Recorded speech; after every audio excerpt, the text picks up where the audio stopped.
أنا اسمي رضوى، عندي 24 سنة، متجوزة بقالي 5 سنين، ومعايا ولد وبنت جايبهم توأم. متجوزة والحمد لله من أيمن، وحياتي كانت هادية ورايقة جدا، وحكايتي كلها ابتدت من هنا. أنا اتجوزت أيمن بعد قصة حب دامت لمدة سنة. أيمن شاب محترم وكويس، بس ملوش أهل خالص، عايش لوحده، حتى هو اللي باني نفسه بنفسه. كل اللي كان بيمتلكه في الدنيا دي هي شقة تمليك، لكن هو ربنا كرمه وكان شغال مندوب مبيعات لملابس، وكان بيلف محافظات مصر كلها بالعربية بتاعته. وبعد كده لما اتجوزنا كان الشغل واخد كل وقته، بصفة طبعا ان هو شغله بيتحتم عليه ان هو كل يوم والتاني في بلد. اوقات كان بيبقى بايت معايا، وساعات كتير جدا كان بيبات برا البيت، وبعد كده يطلع الشغل من بره لبره ويجيلي بعد كده. وده طبعا علشان يحقق التارجت، لأن طبعا الفلوس اللي هو بيقبضها مبنية على أساس الحاجات اللي هو بيبيعها، وأي حد مندوب بيبقى شايل هم الحاجة دي. المهم اتخطبنا لمدة سنة، وبعد السنة دي اتجوزنا على طول. كان الحمد لله ماديا كويس جدا. لما اتجوزت مخلفتش على طول، قعدت فترة عبال ما ربنا كرمني بالحمل ده. ورغم ظروف أيمن الصعبة، لكن هو كان نفسه ومنى عينه إن أنا أبقى أم، لحد ما ربنا كرمنا فعلا بموضوع الخلفة دي. ودي كانت بداية المشكلة. سبحان الله، ما كنتش أعرف أبدا إن هو ده اللي هيبقى السبب في المشكلة اللي هتقابلني في حياتي. أيمن لما أنا ولدت، لأن أنا يتيمة ومعنديش غير أبويا، بس قرر إن هو ياخد أجازة من الشغل لمدة شهر، وده طبعا علشان يخلي باله مني ويفضل معايا في الفترة دي، لأن دي بتبقى فترة صعبة جدا. وأنا كنت والدة قيصرية، وكنت تعبانة، وما كنتش بقدر أقوم ولا أتحرك. وطبعا كان هو في الفترة دي قاعد معايا، ما كانش بيخرج نهائي إلا لو رايح يجيب لنا حاجة ضرورية، وبس كده. فكان لي أصدقاء كتير ومعارف، وكان بيروح يقعد معاه على القهوة. المفروض قبل الجواز، وقبل كمان ما هو يبقى معايا كده، ففي الفترة دي هو ما كانش عارف يخرج خالص، لأن هو كان مشغول بيا. ففي مرة من المرات قلت له إن أنا خلاص بقيت كويسة يا حبيبي، روح انت اقعد مع أصحابك، فك شوية كده على القهوة زي ما كنت بتعمل، بدل ما انت طول النهار معايا وطول الليل كمان مش بتنام كويس من العيال. راح قايل لي لا، أنا مش هقدر أسيبك لوحدك. قلت له والله أنا قمت الحمد لله وبقيت كويسة، لأن هو اللي كان بيحط لي الأكل والشرب وكل حاجة، كان بيغير للعيال، كل حاجة كان بيقوم بيها هو. فقال لي بص يا ستي، احنا عندنا على السطح في كنبة كده وحاجات وقاعدة، يعني هخلي أصحابي ييجوا يقعدوا معايا فوق، وما تشغليش بالك بيا خالص. فقلت له خلاص يا حبيبي براحتك، وفي أوضة الضيوف كمان لو عايز أخليهم هنا عادي، أنا ما عنديش مشكلة. أنا ممكن أقعد في الأوضة أنا والعيال حتى، لو انت يعني عاوزت حاجة أنا أبقى موجودة. راح قايل لي لا، لو انت اللي عاوزتي حاجة أنا اللي أبقى موجود معاكي. قلت له ولا يهمك يا حبيبي. فالمهم في اليوم ده فعلا كلم أصحابه، وكانوا فرحانين ومتشوقين قوي قوي إن هما هيقعدوا سوا، وجم وقضوا السهرة كلها لحد وش الصبح كده. وتقريبا كده يعني أيمن ما كانش قريب منهم كلهم، يعني كلهم صحاب قهوة خروجات، كان في واحد بس هو اللي يعتبر يعني زي أخوه، والواحد ده كان اسمه أحمد. كان دايما أيمن يقولي إن كل أصحابه اللي بره دول يعني أصحاب قعدة مصلحة سفرية فرح الحاجات دي، لكن اللي هو بقى شقيقي وأخويا ولو عايز حاجة أميل عليه، هو ده، هو يا صاحبي ده. بعد السهرة دي تقريبا ما كانش في حد بيدخل بيتنا نهائي إلا أحمد، اللي كان أيمن بيعتبره زي أخوه بالظبط. أحمد كان عنده موتوسيكل، وفي الفترة دي هو كان شاب وخاطب. فلما بقى يجي لنا البيت بقى يجيب خطيبته معاه. وأول مرة شفتها كان من باب إن احنا نتعرف على بعض، إن هما الاتنين بقى يعني أحمد وأيمن إخوات، وإن هي تبقى مرات أخوه. فإن هي بقى تيجي عندي البيت وتزورني، ونبقى قريبين من بعض زي المعتاد يعني بين القرايب. كان اسمها منيرة، وكانت بنت جميلة أوي وصفيفة كده ورفيعة، وكانت ذوق جدا. ويوم ما جات لي كانت جايبة هدايا للولاد، وقالت لي إن دي تبقى من مرات عمهم. ضحكنا مع بعض وهزرنا واتغدينا سوا، والقعدة كانت لطيفة أوي. واليوم ده تقريبا اتعودت إن أنا يبقى ليا كلام مع أحمد، وكأنه بالظبط أخو جوزي بجد. وابتدينا بعد كده كل قعداتنا وسهراتنا نبقى احنا الأربعة قاعدين مع بعض، لحد ما أيمن خلاص خلص أجازته بتاعة الشهر ونزل بقى الشغل بتاعه. دي كانت بالنسبة لي مأساة ليا، لأن خلاص بقى هقعد مع العيال لوحدي، والمطلوب مني أشوف شغل البيت وطلبات الولاد، وأجيب كل الحاجات اللي أنا عايزاها من بره. لو أيمن كان متواجد معايا بشكل مستمر، كان هو اللي هيجيب لي كل حاجة وكل الحاجات اللي ناقصاني، أو أنا حتى أقدر أسيب الولاد معاه وأنزل. بس أنا بقى قابلت مشكلة كبيرة، في حاجات كتير ما كنتش بعرف أجيبها من أماكن بعيدة، خصوصا لبن الولاد. أنا طبعا كنت برضع صناعي، وكان نوع لبن معين علشان أول ما اتولدوا كانوا ضعاف، والنوع ده ما كانش موجود في الصيدليات اللي هم حوالينا. فأي حاجة كانت بعيدة عليا وكنت بتصل بأيمن على اعتبار إن هو وهو راجع لو يعرف يجيبها لي زي الستات ما بتعمل. ففي يوم اللبن لقيته خلصان من عندي وخلاص مفيش يعني يعمل ايه ببرونة كده ولا حاجة. كلمته في التليفون وقلت له ان انا عايزة اللبن ضروري، وانت عارف الصيدلية بعيدة وانا مش عارفة انزل بالولاد، وانت ما جبتليش. راح قايل لي طيب بصي، انا بعيدة عنك ولسه يعني في وقت طويل عبال ما انا اجي، وانت هتحتاجي اللبن. كلمي احمد صاحبي ومعاه موتوسيكل وهينجز لك المشوار ده، وخدي رقمه اهو. وبعد كده لما تبقي محتاجة لحاجة ضروري كلميه، هو معاه موتوسيكل وهيقضيلك كل المشاوير في ثواني. ده اخويا ما تتكسفش منه. قلت له لا، انا بتكسف منه، بس كمان مش متعودة ان انا اطلب منه حد غيرك يعني. قال لي خلاص انا هكلمه دلوقتي واكيد هيجيلك. وفعلا بعد شوية لقيت أحمد طالع كده على السلم بينهج وبيرن الجرس بطريقة جامدة جدا. لبن ايه اللي انت عايزاه؟ قوليلي ما تكلمتنيش ليه؟ انت ما اتكلمتيش معايا على طول ليه؟ وانا كنت جبتهولك.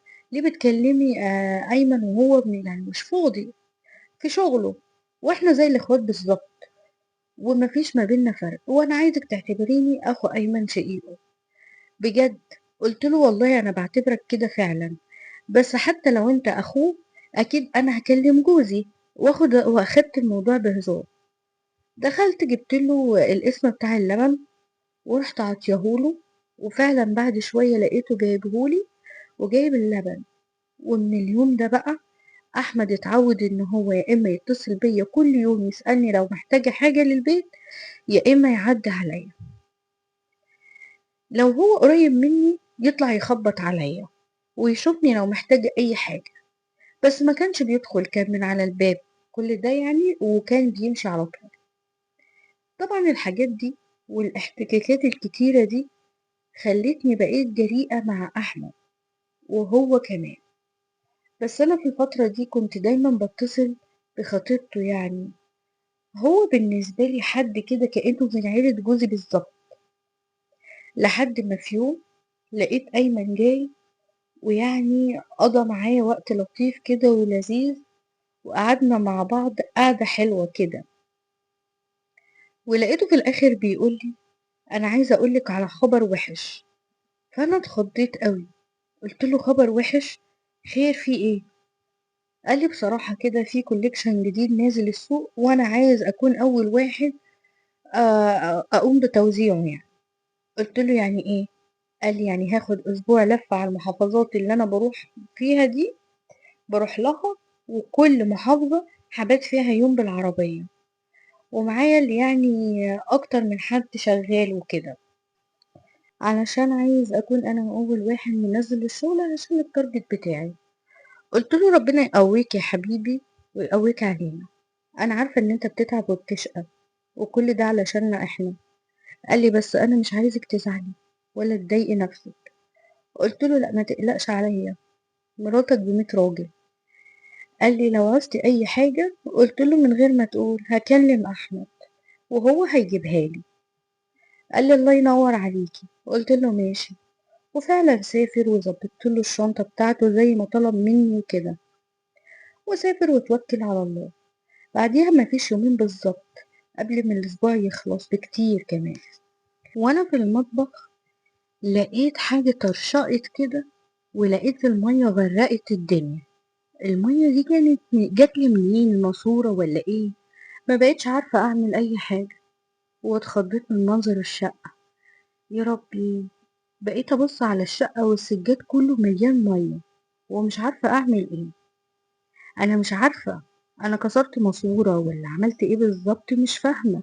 والماسورة دي محشورة ولا المطبخ ولا انا مش عارفة اعمل ايه، مش عارفة اعمل اي حاجة. اتصلت على احمد وقلت له تعالى الحقني بسرعة الله يسترك، هاتلي سباك وتعالى. لقيته برضو جاي يجري ومفيش ثواني وجالي على طول في نص ساعة. مالك في ايه، انت خضتيني. قلت له مش عارفة في ايه وايه اللي حصل لي، تعالى شوف بس وشوف لي سباك. وقال لي يا بنتي انا هقوملك بكل حاجة، انا بفهم في كل حاجة، انا سبع صنايع والبخت ضايع. وقعدنا نضحك ونهزر والكلام ده.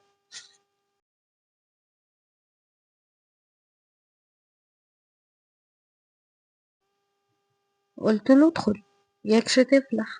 دخل جوه فعلا، وفين يا بنتي الكسر وشكله كده ورا المطبخ. وفضينا المطبخ كله وفكيناه وبنرفع المطبخ علشان يبص على الماسورة. ورحت انا واقعة متزفلطة كده في المية، وبقوم لقيت نفسي هدومي كلها مية. بس انا مركزتش، وانتم عارفين بقى انا لابسة عباية في البيت، هي بكم وكل حاجة، بس في النهاية هي عباية بيتي استقبال.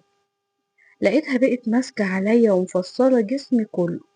وانا ما تعاملتش مع الموقف ده باحراج، اتعاملت عادي وكأن كل همي ان انا اشوف موضوع الماسورة.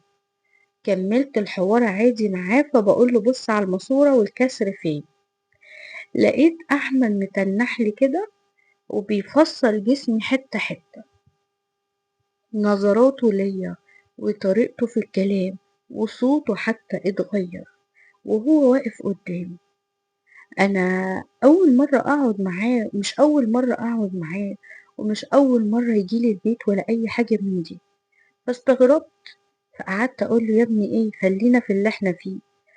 واخدت الموضوع بهزار. فلما لقيته محتاس والموضوع كبير، مش مثلا الماسوره مفكوكه، ده شكلها مكسوره. قلت له بقول لك ايه، ما تتصل يا ابني على السباك. قال لي يا ستي النهارده مش لاقي ولا سباك والله. انت فكرتيني يعني انا ما سألتش، انا سألت ومش لاقي حد. قلت له طيب وبعدين دلوقتي اتصرف اعمل اي حاجة. فهو بقى يقول لي هنحط حتة في الماسورة علشان المية تقف، عبال ما اشوف فين القفل يعني بتاعها. قلت له تمام ماشي. كل ده بقى واحمد عمال يتعمد ان هو يلزق فيا ويحتك فيا ويقرب مني، وانا لاحظت خالص عليه الموضوع ده. وكل ما اقول له يا ابني حاسب، الاقيه بيلف ايده حوالين وسطي ويقول لي مش قاصد. بس انا كنت متأكدة ان هو قاصد. ولما لقيته زودها في الموضوع قوي، وطبعا انا مش بتاعت الكلام ده، رحت متخانقة معاه خناقة كبيرة وزعقت له، وشبه ان انا يعني هزقته كده بالذوق.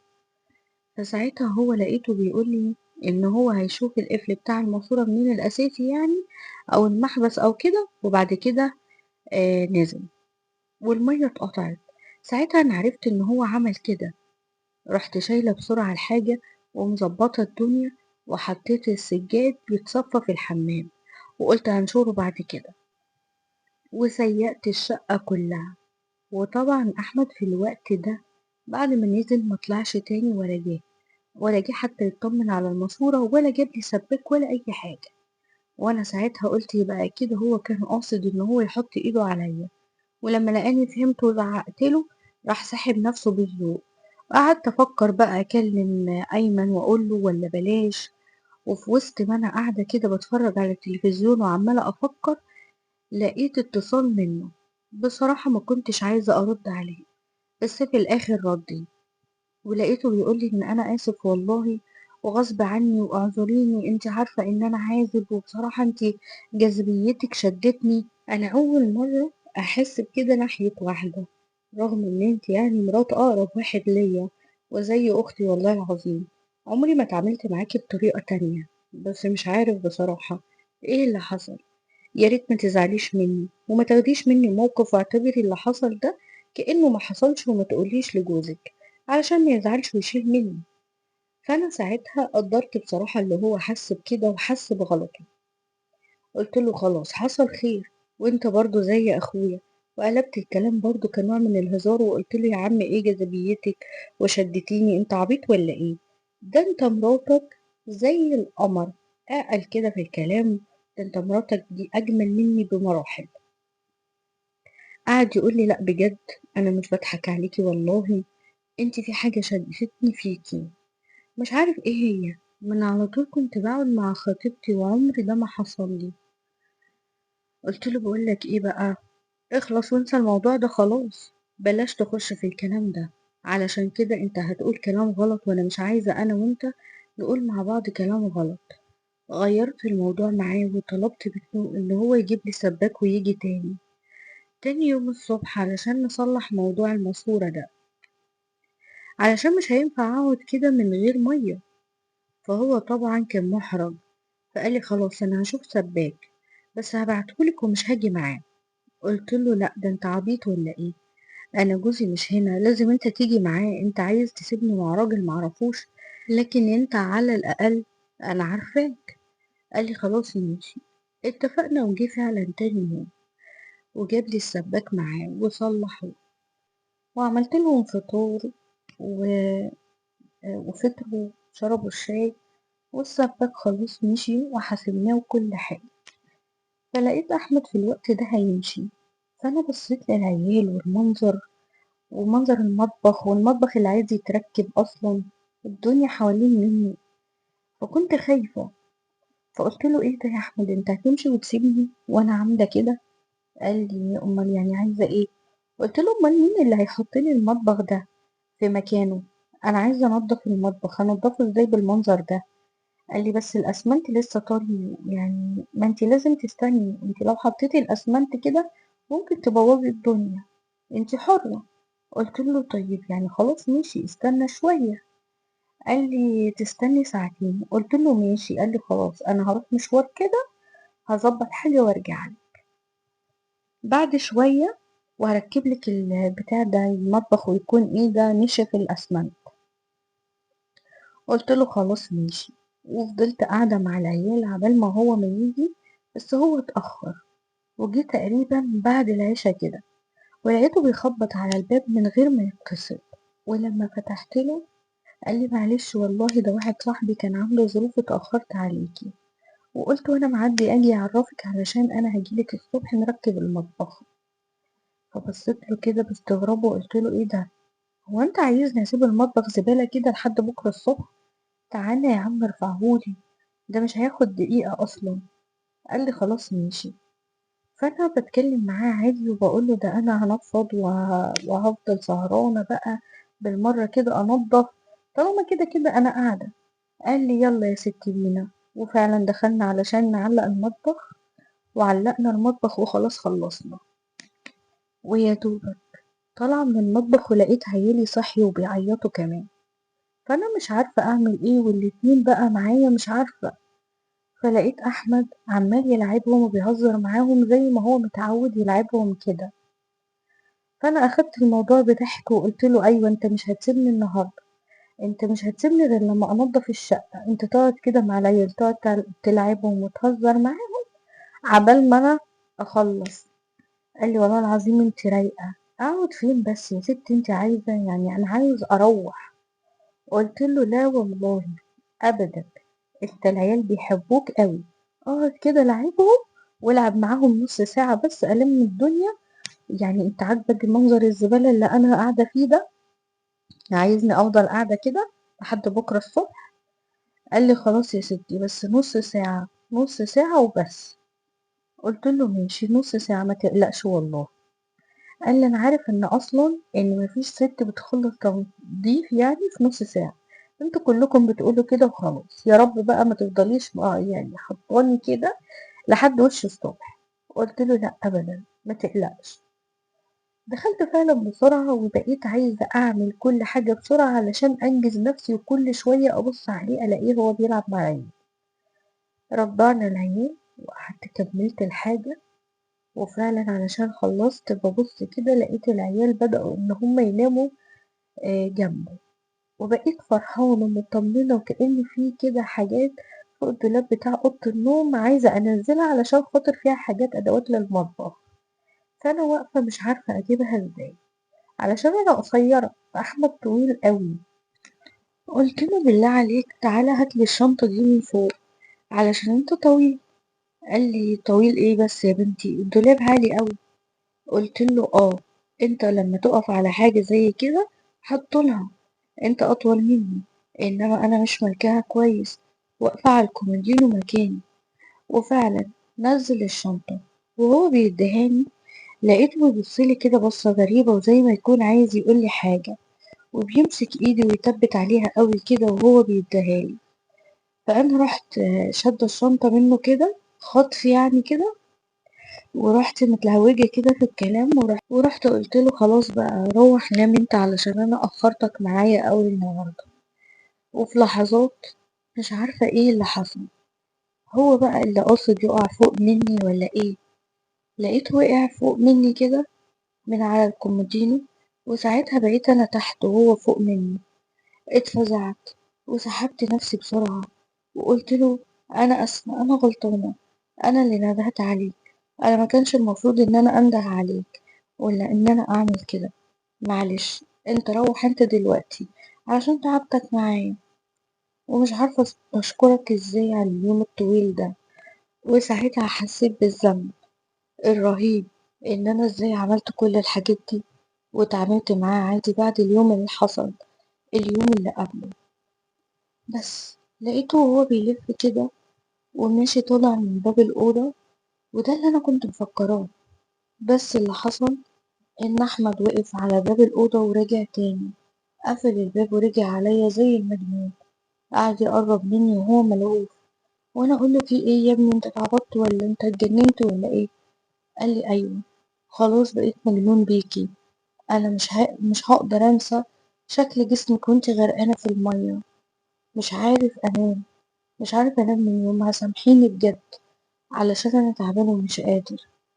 ساعتها قعدت أترعش وأقوله أنت هتخون صاحبك، أنت هتخون صاحبك اللي هو أمنك عليا، بلاش تعمل كده. وبحاول إن أنا أزقه. قال لي معلش أنا مستحيل أكون خاين لصاحبي، بس أعملك إيه، ما انت اللي هتجننيني بجسمك ده. وقرب مني وأنا يعني بحاول أبعده عني وهو يقرب مني، مش عارفة مش عارفة أسيطر عليه برضه. يعني هو في النهاية راجل وبقى عامل زي المجنون، وأنا خلاص من كتر الرعشة والرعب تقريبا كده اتشليت عن الحركة، ولا عارفة أتكلم ولا عارفة أنطق، وكل اللي نازل عليا بلاش بلاش وخلاص. ومن غير ما أحس بثواني كل حاجة خلصت. حاولت إن أخلص منه بكل الطرق بس معرفتش. طبعا كان غصب عني كل اللي حصل في الوقت ده. هو أي نعم معملش معايا علاقة كاملة، بس تقريبا قلعني هدومي كلها وفضل نايم فوق مني لحد ما وصل لذروته. لما ده حصل هدي، ولما هدي سكت، وبعدها بثواني لقيته ذات نفسه زعلان. لقيته واقف على باب الأوضة وفضل يبصلي، وأنا أعيط وهو يعيط، أنا أعيط وهو يعيط. وبعدها خرج وراح قايل لي أنا ماشي. أنا اتصدمت أول مرة أحس إن أنا غلطانة قوي كده. ايه اللي خلاني اخليه يجي تاني وجوزي مش موجود؟ ازاي عملت كده؟ انا فعلا السبب في كل اللي حصل. حتى لو ايمن قال لي روحي وخليه يجي واعملي معاه وخليه يعمل لك الحاجة، ما كانش المفروض ان انا اعمل كده. من كتر الزعل والصدمة اللي انا كنت فيها وبجد حاسة ان انا مش قادرة اتحرك، نمت مكاني كده لمدة ساعتين لحد ما عيل من العيال صحي وقعد يعيط. شفت العيال ورضعتهم وظبطت الدنيا، وفضلت برضو قاعدة في الصالة محتارة اتصل بأيمن واقوله ولا استنى لما يرجع اخر الاسبوع، ولا اعمل ايه بالظبط. بعدين حاولت ان انا اهدي نفسي شوية وقلت خلاص انا هستنى لاخر الاسبوع. وتاني يوم لقيته اتصل بيا، ما ردتش عليه. اتصل بيا حوالي 20 مرة وانا مش راضي ارد عليه. بعد كده لقيته بعتلي رسالة كالعادة، كان بيعتذرلي برضه وبيقولي علشان خاطري والله انا ما كان قصدي، انتي فعلا جسمك بيعملي اثارة، اعمل ايه؟ وقتها بدأت افكر بطريقة تانية واستغرب كلامه قوي، واقول هو انا ليه جوزي مش بيقولي كده؟ هو انا جسمي حلو قوي للدرجة دي ولا هو بيضحك عليا؟ المهم ابتديت بقى مش عارفة انام، كل اللي شاغل تفكيري كلامه. وفعلا بدأت ان انا اميل لكلامه جدا. وفي عز ما انا قاعدة وسهرانة ومش عارفة انام، لقيت رسالة تانية منه وهو بيقولي فيها انت اكيد ما انتش حاسة بنفسك ولا بمفاتنك. انا عايزك تقفي قدام المراية من غير هدوم، او تلبسي العباية اللي انت كنتي لابساها اول مرة لما فرقتي مية، وتغرقي نفسك مية، ولفي كده قدام المراية وشوفي نفسك، ساعتها اكيد هتعذريني. انا مش عارف اقعد من غير ما افكر فيكي، مش عارف اخرج. من ساعة ما شفتك انا طول الوقت وانا متخيل ان انت معايا وانت كده. صدقيني واعذريني وحقك عليا. كلام احمد غير تفكيري خالص وخلاني فعلا بفكر كده. وقمت زي المجنونة، جريت وقفت قدام المراية زي ما هو قالي بالظبط، وقعدت ابص على نفسي واحاول كده اشوف هل فعلا جسمي حلو قوي كده. طب ليه ايمن مش شايف ان جسمي جميل؟ عمري ما حسسني ان انا وهو معايا ان انا واحدة ست، ولا ان انا مثيرة بالنسبة له. بيعمل كل حاجة معايا تقضية واجب وبس، رغم ان احنا واخدين بعض على حب. ما بقتش فاهمة حاجة، بس خلاص قلبي ابتدى يدق. قلبي ابتدى يدق لما افتكرت اي كلمة قالها لي احمد. فضلت افكر فيه لحد ما نمت على نفسي وصحيت على رنة جرس الباب. اليوم ده كان المفروض ايمن جاي من السفر، يعني المفروض ان انا ابقى مستعدة لجوزي وفرحانة قوي، بس انا كنت مركزة بحاجة تانية خالص. فتحت له الباب وسلم عليا ودخل وطلب مني احضر له الحمام. وفعلا دخل علشان ياخد دش، وبعد الظهر كده طلب مني ان احنا نقضي شوية وقت مع بعض. وانا في حضنه حسيت بحاجة غريبة في مشاعري، زي ما يكون اتبدلت، كأني مش ست. احساسي بقى ميت معاه. وطول الوقت وانا عمالة اتخيل احمد، عمالة اتخيل فيه لما كان بيعمل معايا كده. كنت حاسة ان هو هيتجنن عليا وكان ملهوف. لكن جوزي ما بينطقش ولا كلمة، ولا هو معايا ما بيحاولش يقولي اي كلمة تسرني او تشدني ليه، ولا حتى يبصلي، ولا حتى يعني كأنه بيعمل الواجب وبس وخلاص على كده. وكأن الحاجة دي تأدية فرض مش أكتر، إن هو يعملها من غير رغبة ولا إحساس فيا ولا أي حاجة. حتى ما بيفكرش إن هو يطول في الوقت شوية، شوية دقايق وخلاص، والموضوع انتهى على كده. واللي بيغيظني أكتر بمجرد ما أيمن ما بيخلص معايا بيقوم جري ويسيبني ويدخل على الحمام ياخد دش، قرفان مني وكأنه عمل ذنب ولا حاجة كبيرة وعايز يخلص منها. عمره ما نام في حضني ولا خدني في حضنه، وبعدها أنا كل ده ما كنتش واخدة بالي منه. ولو ما كانش أحمد قال لي الكلام ده، ولا حسيت من ناحيته باللهفة دي، ولا أحس إن هو بيبقى عايز ياكلني أكل وأنا معاه، ما كنتش برضه هاخد بالي ولا أحس بكل اللي أنا حسيته ده لما حصل اللي حصل بيني وبين أحمد. وهنا بقى خلاص بدأت أفكر في كلام أحمد وبس، وقعدت كل شوية أبص على الرسايل اللي هو بعتها لي، وألاقي نفسي بضحك وأنا بقراها وأنام بعدها. طبعا أيمن صحي على المغرب كده ولقيته بيقولي إن هو مسافر علشان كده المفروض يمشي أصلا العصر، بس هو حابب يريح شوية، وسيبته يمشي زي ما أنا متعودة. وفهمت منه إن هو مسافر البحيرة، وده مشوار طويل، طويل جدا بالنسبة لي. مشي وهو مستعجل علشان يلحق الشغل بتاعه. فضلت أنا مهمومة طول الليل، عمالة أفكر في كلام أحمد، وأفكر في اللي أيمن بيعمله معايا لحد الصبح. أول ما الصبح طلع عليا فضلت مستنية أي اتصال من أحمد ولا أي رسالة. مجاش ولا اتصال ولا بعتلي رسالة بعد الرسايل اللي بعتهالي. بقيت مشتاقة أوي لكلمة منه زي المجنونة. حسيت إن أنا بعشقه، حسيت إن أنا عيلة صغيرة. ولما لقيته متصلش بيا طول اليوم قلت أنا هكلمه. كلمته وعملت إن أنا محتاجة لبن للولاد يعني ضروري، وقلت له إن أنا هحضر اللبن، هحضر الاسم بتاعه وهو يجي ياخد الورقة ويروح يجيبها لي. بس بعد كده لقيته خبط على الباب وجه لوحده من غير ما يكلمني، وقال لي إن هو كان عارف اسم اللبن علشان كده جابه وجه على طول. أنا أصلا كنت متزينة، كنت لابسة أحسن لبس وحاطة أحلى برفان،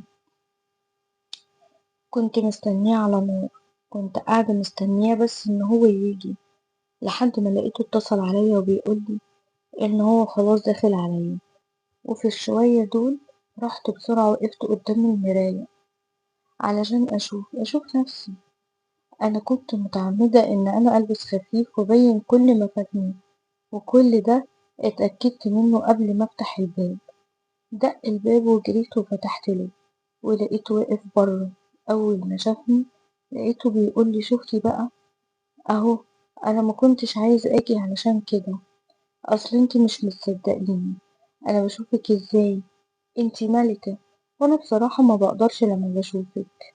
أهو انتي اللي خليتيني أجي، مليش دعوة. أنا بصيتله كنت واخدة بالي إن هو هياكلني بعينيه، وقلتله لأ تعالى ادخل، أنا عايزة أتكلم معاك في شوية حاجات مهمة. قالي لا يا ستي خدي اللبن اهو وانا ماشي، علشان ما يحصلش مني حاجة زي المرة اللي فاتت. قلتله لا ما تمشيش انا عايزاك. دخل الصالون ورحت علشان اعمل له قهوة، وانا داخلة وخارجة من المطبخ حسيت بنظراته رايحة وجاية معايا من ظهري. كان باين عليه قوي ان هو مش قادر يقعد على بعضه، والحقيقة انا كنت بتعمد ان انا اغري. دخلت اقدم له القهوة وانا عمالة اتنايل كده يمين وشمال وبحط له القهوة. وبعد كده لقيته بيبصلي جامد، وراح سايب القهوة وراح قرب لي بسرعة جدا. وانا قلت له ممكن تهدى شوية بعد اذنك، انا هديك اللي انت عايزه، بس انا ليا شروط. قال لي اموري خير. كان بيقول الكلام ده هو اصلا مش قاعد على بعض. قلت له انا عايزاك تهدى وتستنى، انا عايزاك تحبني، عايزاك تحب روحي، عايزاك تحبني انا، مش تحب جسمي، قلبي. انا قلبي دقلك وبقيت مرتاحالك، بس فكرة ان انت بتحب جسمي بس ده محسسني ان انت مش بتحبني. انا عايزاك تحبني انا، انت الموضوع بالنسبة لك شهوة مش اكتر، والموضوع ده بصراحة مضايقني. انا عايزة قلبك مش عايزة شهوتك. قلت له بصراحة انا عندي فراغ عاطفي، وانت عارف ان ايمن مش فاضيلي ودايما مشغول، وانا عايزاك تملى الفراغ ده، مش عايزة الموضوع يبقى بالنسبة لك كده وبس. قال لي بس انتي لازم تعذريني، انا اول مرة احس بواحدة بين ايديا، اول مرة احس بالاحساس بالشكل ده. انا على طول ببقى مع خطيبتي، عمري ما فكرت فيها ولا حسيتها، بس انتي حاجة تانية. وقلت له ايوه انا بقى عايزة الحب. انا اتعمدت ان انا اعمل كده النهاردة عشان اعرفك ان في فرق، وفرق كبير بين الحب والشهوة. وانا عايزة الحب وعايزة قلبك. فهمت وجهة نظري؟ قلت له ان اللهفة اللي عندك دي لهفة شهوة مش لهفة حب، وانا عايزة تبقى لهفة حب مش اكتر. قلت له انا عايزاك تهدى بقى، وهدخل البس حاجة زي الناس علشان نعرف نتكلم مع بعض. بجد ان انا ما كنتش عايزاه مش عايزة أعمل معاه كده، أنا كنت عايزاه يحبني زي ما باحبه، ومعرفش بصراحة أنا ليه عملت كده.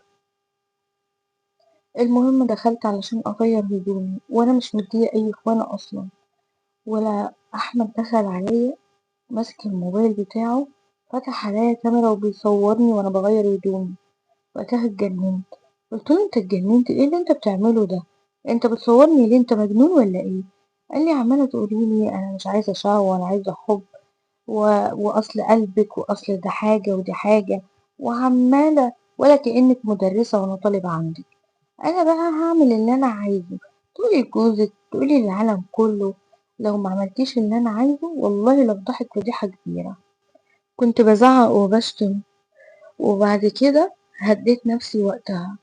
وقُلت مش هينفع التعامل معاه كده دلوقتي، أنا اللي غلطانة فعلًا، أنا اللي جايباه وأنا اللي لابسة وأنا اللي قاعدة وأنا اللي مدخّلاه وأنا اللي فاتحة له، فمش هاقدر إن أنا أتصرّف دلوقتي. حاولت إن أنا أهدّيه وحاولت أفهّمه إن هو دلوقتي فصلني خالص، واللي عمله أحمد في الوقت ده قهرني من جوايا، حسّيت قد إيه إن أنا عبيطة وهبلة وبريالة وما فهمتهوش كويس. حُب إيه ده؟ حُب إيه يعني؟ ده مش بيفكّر في حُب ولا أي حاجة. هو عامل زي الحيوان المفترس، عايز ياخد الفريسة بتاعته وخلاص على كده. حاولت أهديه وخليته هادي خالص، قلت له بس بقى انت فصلتني. قال هو انا قلت لك ان انا مش عايزاك؟ انا كل الحكاية ان انا عايزاك تعمل معايا الحاجة دي بحب، غلطت يعني ان انا حبيتك؟ اخص عليك. وقعدت اتسهوك له واقول له كلام حلو وناعم، وفهمته ان هو في سن دلوقتي ويعني فصلني وغير لي المود بتاعي، وانا مستحيل اوافق اعمل حاجه معاه في الوقت ده. قلت له كده كده كنا هنعمل ده، وبصراحه انا ما عنديش اي استعداد ان انا اعمله معاه دلوقتي، انا عايزه اعمل الحاجه دي بحب مش بلوي دراع. هديته وسكنته خالص وخليته يلبس، وقلت له يمشي ويجيلي تاني يوم علشان اكون فكيت ومودي اتغير، واقدر ان انا اعمل الحاجة دي معاه بمزاجي زي ما انا كنت عايزة. وهو فعلا اقتنع بكلامي وصدقني ومشي. قعدت افكر اعمل ايه بالظبط. خلاص بقى كل الحب اللي جوايا ليه والحنين ده بقى يعني جوايا جحود من ناحيته، وعايزة أنتقم منه بأي شكل من الأشكال، لأن مستحيل أعمل معاه الحاجة دي بعد ما فهمت خلاص من نيته.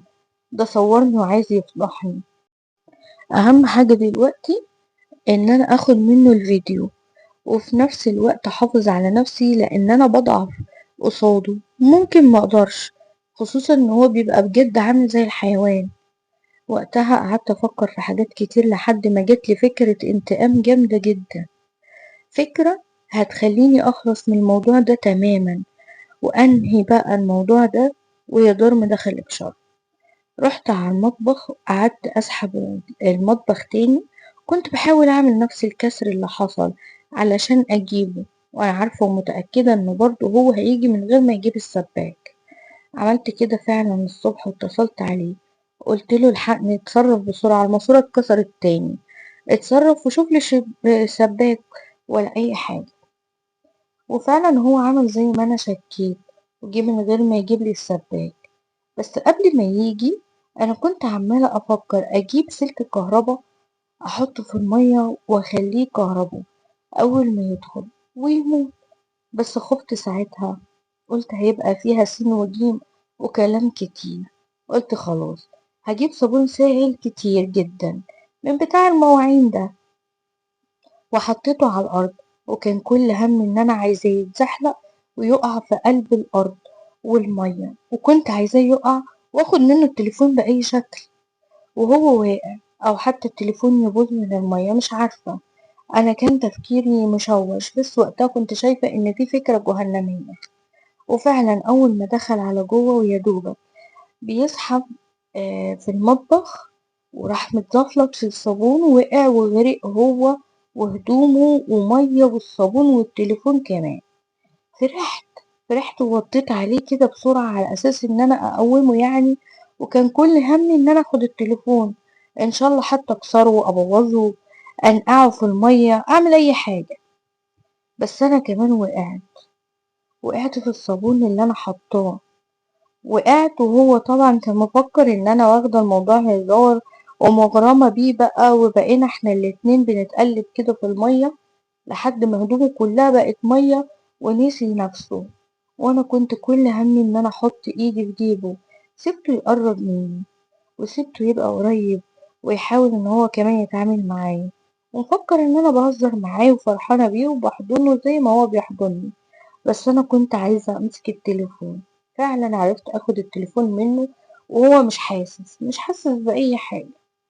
بركز معاه، حاولت اكسر التليفون او اطلع الشريحة والبطارية وابوظهم بايديا كده. كل ده وهو مركز عبال ما خلصت اللي انا كنت بعمله ده. لقيته هو بقى عامل زي الحيوان بيفترسني، بياكلني اكل، وانا مش قادرة عليه، ولا قادرة اقوم بسبب الصابون اللي انا كنت عاملاه علشان يوقعه. وانا كمان وقعت فيه، وما بقتش عارفة اعمل ايه. فكرت اخد اي حاجة من المطبخ واضربه بيها، او حتى اضرب نفسي، بس في الوقت ده احمد كان بيعاملني بالكامل، كان بيعاشرني معاشرة كاملة. وانا غصب عني لقيت نفسي بحس معاه بالاحساس، رغم كل اللي انا فيه ده، ورغم ان انا كنت مدبراله، بس لقيت نفسي مش قادرة. كنت الحفرة دي انا حفرتها لنفسي. انا كمان لقيت نفسي بتعامل معاه كست. بعد 5 دقايق من المعاملة معاه بقيت بتعامل معاه بشكل طبيعي، ونسيت كل اللي انا عاملاه ده، زي بالظبط ما بتعامل مع جوزي يعني. وما بقيتش عارفة امسك نفسي لحد ما نكمل احنا الاتنين، علشان يهدى واعرف اتصرف بعدها، ولا اقوم دلوقتي واحاول ان انا اضربه. في النهاية ما عملتش اي حاجة، وفضلت مكملة معاه على اساس اخلص. بس المفاجأة بقى ان ايمن دخل علينا. ايمن جه، مش عارفة ازاي كان كل همي ان انا اعمل الخطة دي للاخر عشان اتخلص من موضوع التليفون والصورة والفيديو اللي هو صورهولي. ونسيت خالص ميعاد جوزي وان هو ممكن يجي في اي وقت. وما افتكرتش غير لما لقيته فوق مننا. وقتها على طول ايمن موت احمد، وانا دخلت السجن. وبكده خدت نصيبي عشان فرطت في نفسي وفي بيتي وفي جوزي اللي كان بيعمل كل حاجة علشان خاطري أنا وولاده. خدت نصيبي علشان شفت الخطر، وشفت الرغبة والشهوة والحاجة اللي ما كانتش طبيعية، اللي كانت في عينين أحمد. ومع ذلك استحليت الموضوع ودخلته بيتي تاني. وخدت جزاتي ان انا كنت مفكرة نفسي ان انا مفتحة، وهعرف اضحك عليه. وحفرتله الحفرة اللي انا بنفسي وقعت فيها. كنت مفكرة ان انا بعد كل اللي حصل لي ده ان انا هقدر افلت كده عادي. واديني في النهاية خدت جزاتي، ودي كانت قصتي، ودي كانت حكايتي. ولحد هنا بتكون انتهت قصتنا. لو كملتوا القصة ما تنسوش تشاركونا برأيكم في التعليقات، لانه اكيد بيهمني. اشتراك في القناة وفعل زر الجرس علشان يوصلكم مني كل جديد. والسلام عليكم ورحمة الله وبركاته.